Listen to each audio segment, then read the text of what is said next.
Es un día por la tarde. Todo está agustón, sabrosón, no tienes nada que hacer y puedes darte la libertad de tener un rico y cómodo momento de ocio, así que decides ponerte a ver anime. ¿Qué tienes ganas de ver hoy? ¿Algo de acción, aventuras, misterio, quizá romance o tal vez algo más estimulante y provocador? Si tienes una mente más excéntrica, diferente, cochina, corrompida, contaminada, pervertida y depravada, porque estás en la edad o en el momento de andar de puerco, yo qué sé. El punto es que las opciones son amplias y los gustos lo son aún más. Ah, qué rico es ponerse a ver tu serie favorita o iniciar un nuevo viaje donde conocerás muchos personajes y distintas tramas, ¿verdad? Mientras estás en tu habitación encerrado o en tu sala solitaria ya que no tienes otra mejor cosa que hacer, porque no tienes vida social. No es cierto, ¿eh? Nada más estoy jodiendo. Es bromi, no te me vayas a enojar. Pero la verdad es que las razones por las que la gente ve anime no se reducen solo a entretenimiento, ocio o estética, porque hay capas profundas, muy profundas detrás de esto que ni te imaginas. El anime permite vivir emociones intensas sin riesgo real. Puedes sentir tristeza, euforia, miedo, esperanza, enamoramiento y hasta cachondez sin que tú estés implicada directamente. Los personajes actúan como un simulador emocional que ejercita varias áreas de nuestro cerebro que sin darnos cuenta nos conducen a la empatía y la autocomprensión. Y es que mucha gente usa el anime de catarsis emocional, es decir, como un momento de ocio para poder liberar emociones que pueden estar reprimidas. Y por eso es que este tipo de aficiones son más que simplemente ocio y entretenimiento, volviéndose una necesidad. Porque liberar emociones reprimidas genera sensación de alivio y hasta renovación. Así como pasó cuando vi Mugen Train, cuando vi el final de Rengoku sentí renovado mis deseos de esfuerzo y lucha en mis metas diarias, porque el esfuerzo del personaje me pareció inspirador, activando mis neuronas espejos al ver tremenda trama. Y es que el cerebro humano está cableado para buscar patrones e historias. El anime ofrece arcos claros de progreso, de avance que además de generar dopamina por medio de escenas de acción, revelaciones dramáticas con música épica o logros de personajes, haciendo que nos enganchemos, es que con todo eso se genera también una sensación de orden. Aunado a lo anterior, mucha gente se ve reflejada en personajes y en ellos proyectan deseos, miedos y aspiraciones. Las historias de vínculos afectivos y camaradería, familia, amigos, compañeros de batalla, estimulan mucho la liberación de oxitocina, la hormona de los vínculos sociales, que refuerzan la sensación de conexión con los personajes. Esos colores saturados, esas expresiones y facciones estimulan fuertemente el córtex visual en nuestro lóbulo occipital, generando mayor atención y retención. En la mayoría de los casos, de hecho, esto es lo primero que atrapa a la gente cuando ve anime por primera vez. Todo esto en combinación con una sociedad atrapada en la rutina, en el trabajo mecanizado que fragmenta la identidad, hace que el anime tenga poder al ofrecer relatos donde la vida tiene una verdadera dirección y significados claros, donde hay historias sobrenaturales, futuristas o habla de problemas reales desde una posición segura, donde incluso se puede abordar preguntas universales sobre la justicia, el libre albedrío, el sacrificio o el propósito de la vida. El anime no solo son dibujitos animados, sino un espejo de la mente humana que sirve también como herramienta para explorar emociones y verdades internas que solemos ignorar en la cotidianidad de la vida real o simplemente que evitamos enfrentar. ¿Cuántas veces has escuchado ese argumento que dice que Demon Slayer es popular y grande solo por su animación, pero que en realidad es malo? No es profundo, es básico, es burdo, es anime de mala calidad en cuanto a su construcción, es algo genérico, común y corriente, y no tiene nada de especial. ¿Qué les parece si ponemos a prueba esa idea? Primero vamos a papearnos, primero hablemos de la gente que suele argumentar esto. Claro que hay personas que genuinamente creen en su propia opinión, obviamente, porque lo dicen desde una postura pensada y hasta reflexionada. Es su opinión y eso está muy bien, es muy respetable, pero hay otros que no, porque hay de opiniones a supuestas opiniones. están los llamados únicos y detergentes, una especie que busca sentirse única porque da opiniones forzadas para distinguirse de los demás, porque si algo es popular y es aceptado por las mayorías, automáticamente es genérico, pero cuyas opiniones huecas no son más que el producto de la dinámica social y hasta de patrones neurobiológicos sobre las necesidades humanas que mezclan conceptos de identidad, estatus, supervivencia social y validación emocional. Y es que inconscientemente los rasgos distintivos asocian a la inteligencia, la innovación, el reconocimiento social que busca recibir apoyo para la supervivencia. Y hasta podemos hablar de atractivo sexual y ser visible o reconocido. Son muchas las razones. El sistema dopaminérgico del cerebro humano recompensa la diferenciación, porque se traduce en mayor relevancia, y es que eso viene desde la selección natural. Esto suena muy darwiniano, ¿no? Claro que además de lo biológico está lo psicológico. Muchas personas en la sociedad moderna sienten un vacío identitario, donde las tendencias masifican ciertos patrones de comportamiento y adoptar una postura única da una narrativa personal, porque esa persona quiere decir que no es como los demás. El problema es que cuando esto es forzado y hueco, solo crea una ilusión de autenticidad y no más. Algunos dicen que esto es un fenómeno del existencialismo contemporáneo, donde se busca sentido en un mundo sin verdades absolutas, hablando de relativismo. Pero cuando más intentan ser únicos como meta, más se convierten en producto que siguen una fórmula típica para intentar destacar. Es la famosa paradoja de la autenticidad. Entonces el yo se convierte en un escenario donde actuamos por los demás en lugar de vivir desde la autenticidad real. Si observamos la sociedad actual, notaremos que hay una tendencia hacia una individualización creciente, donde la identidad personal se construye en medio de múltiples opciones y presiones, generando mucha ansiedad, incertidumbre y búsqueda de sentido. El sentirse único y especial es una defensa ante esta crisis más que una verdadera diferenciación natural y genuina. Ahora las tecnologías digitales nos saturan de estímulos que afectan nuestra concentración, la memoria y las relaciones humanas profundas debido al sistema de gratificación instantánea. Recordemos lo que he dicho en otros videos. En el silencio es solo el momento en el que realmente escuchamos nuestra voz interior, nuestros pensamientos, donde surgen realmente las ideas y las verdaderas reflexiones para conectar con nosotros mismos. Y sin esos espacios de silencio interior, abrumados por una hiperestimulación que crea una sobrecarga cognitiva, no hay forma de que busques un sistema de validación interna, reduciendo tu vida a un sistema de validación externa y esclavizándote ante el escrutinio de la gente, lo que además de todo genera una creciente polarización. Obvio, al ser seres sociales, necesitamos tanto validación externa como interna, pero es muy importante lo que crees de ti mismo y el valor que te das. Ambos sistemas de validación deben de estar en equilibrio, pero la conectividad de redes sociales propicia la creación de burbujas ideológicas y emocionales donde el conflicto y la desconfianza están a tope. Y es en ese medio donde muchísima gente coloca sus sistemas de validación. Es como buscar autodesvivirse psicológicamente, siendo víctimas del sistema sin siquiera notarlo. Hoy en día existe una crisis de valores y sentido. Los relativismos culturales y éticos generan peleas disfrazadas de debates y frente al desencanto contra los relatos del pasado emergen nuevas perspectivas, alternativas y otros enfoques. De hecho, eso se refleja mucho en la política. Vivimos en una oleada tremenda de populismo y desconfianza institucional, debido a la corrupción, la falta de transparencia, la crisis económica, la inseguridad, dando paso a esos movimientos populistas y polarizaciones extremas y bien hijas de puta. Maldita sea. Y a esto le podemos agregar la multipolaridad creciente desde una perspectiva geopolítica. El dominio unilateral de potencias tradicionales, como que parece diluirse un poco ante el ascenso de potencias regionales o más bien bloques económicos, porque los idiotas que manejan las naciones, guiados por el sentido de desconfianza, creen que por alguna razón estúpida, aunque más bien sería una conducta primitiva simiesca, aún no superada, que creen que esto es un todos contra todos, donde cambias de bando según quien te deja mayores ganancias e ingresos fiscales, en lugar de ver lo obvio, de que no es un todos contra todos, sino un todos juntos, lo cual nos haría ganar mucho más. Y cuando pareciera que nos acercábamos a una unificación gracias a la tecnología y el humanismo liberal, resulta que la fragmentación social se vuelve más profunda y la inteligencia artificial y los algoritmos, la verdad, no están ayudando mucho, porque sus dueños solo piensan en dinero. El dinero ya no es el medio, sino el maldito fin.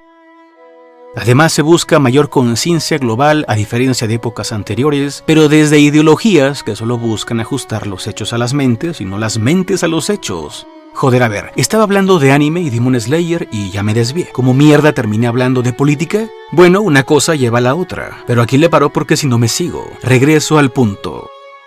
Vivimos en una sociedad con un entramado muy complejo y sobre todo acelerado, donde hay una tensión entre fragmentación y búsqueda de sentido, pero impulsada por la tecnología y la globalización, enfrentando retos a la gestión de recursos, de identidad, justicia, convivencia y tolerancia, en un mundo más interconectado pero polarizado. Eso es la civilización humana actual, y si fuera un alien, este sería mi reporte final de la civilización humana.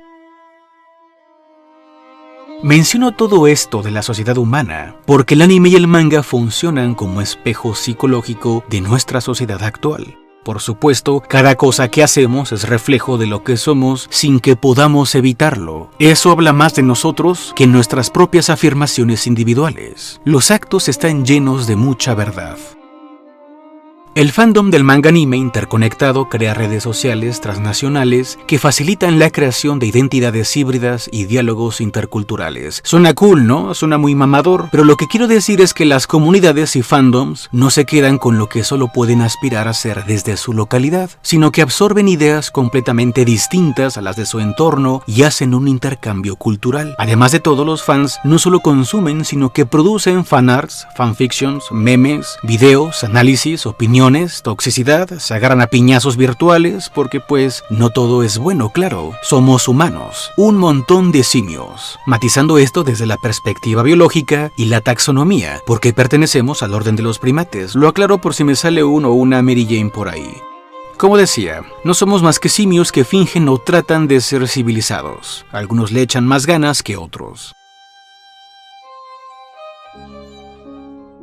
El anime ofrece personajes arquetípicos a los espectadores para entender emociones, conflictos y procesos de desarrollo personal. ¿Por qué? Pues porque ayudan a procesar tensiones psicológicas de la vida moderna, incluso si no te das cuenta. También plantean y difunden preguntas y dilemas complejos sobre existencialismo, ética y humanidad e influyen en los patrones sociales de comportamiento, sobre todo en comunidades digitales.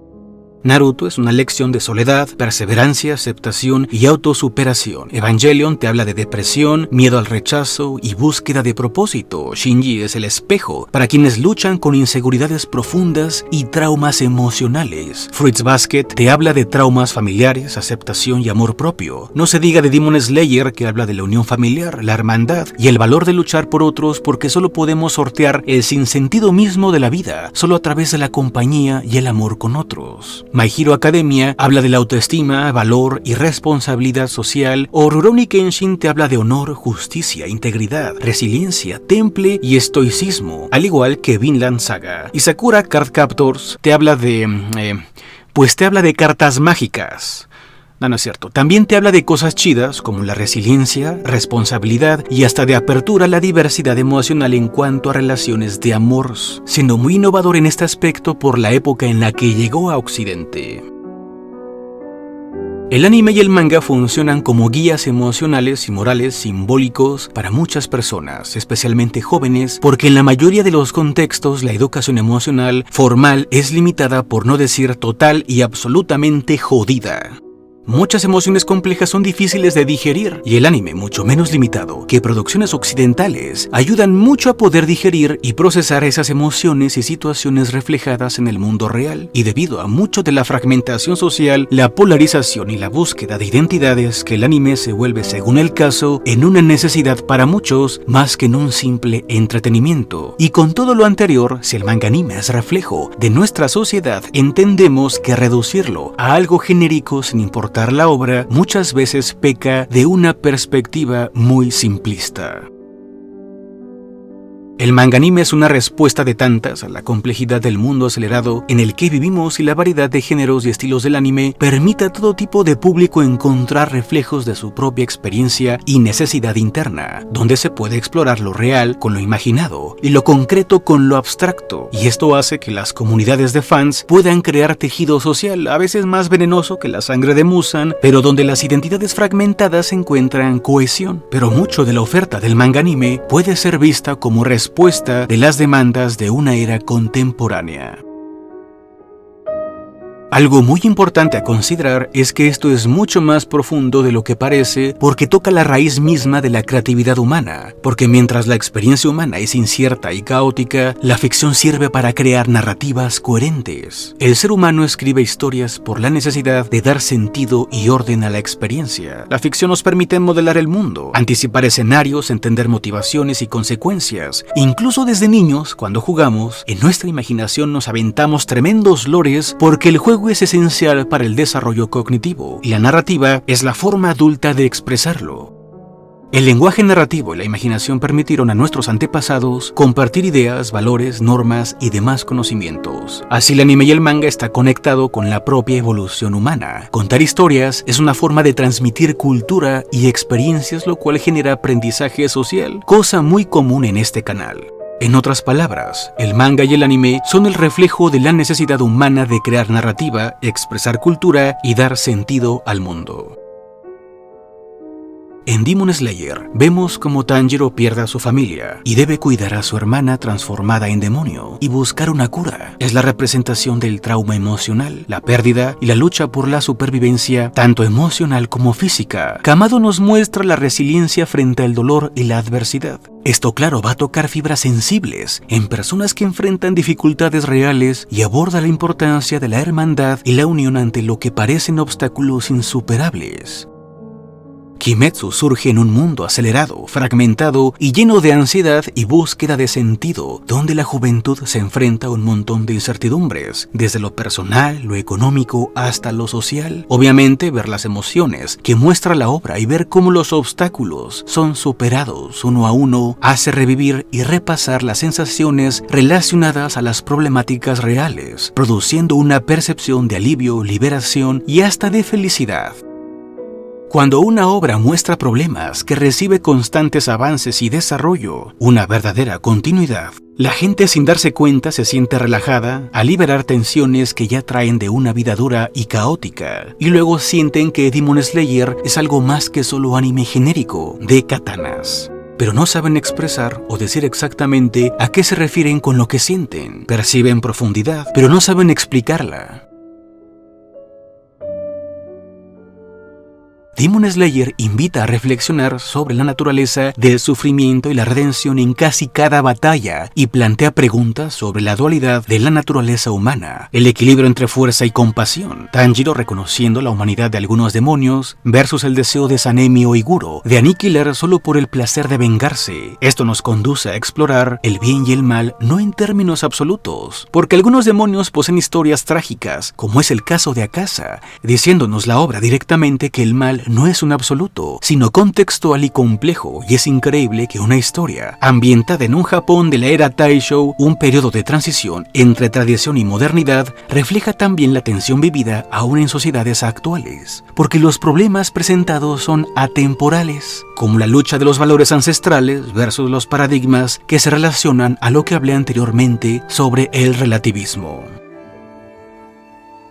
Demon Slayer, desde una narrativa japonesa tradicionalmente local, puede hablar a la experiencia universal conectando culturas a través de temas profundos, tanto a nivel emocional como filosófico, y aquí está el punto.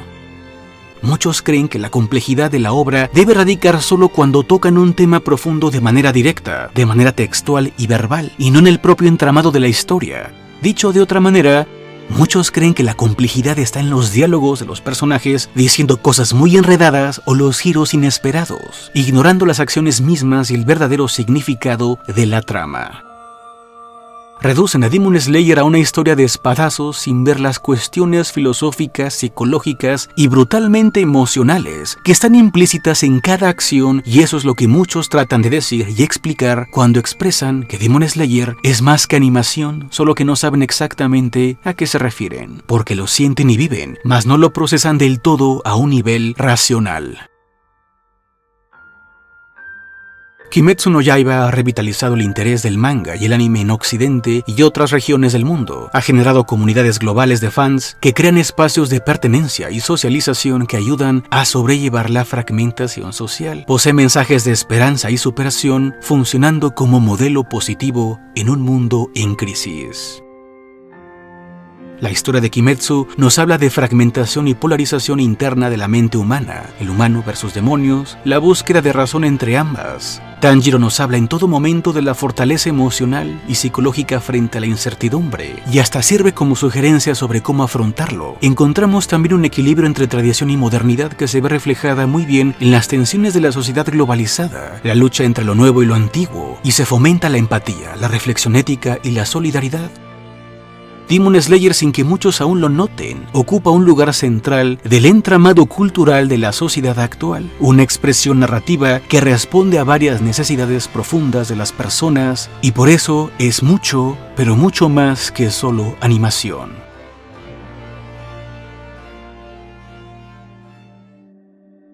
Su calidad técnica con la animación y producción, su narrativa clásica con profundidad emocional, sus temas universales atemporales que son clave, sus personajes bien construidos que modelan muchos arquetipos de comportamientos y formas de ser, su marketing y distribución estratégica, todo eso son las razones de su éxito y complejidad.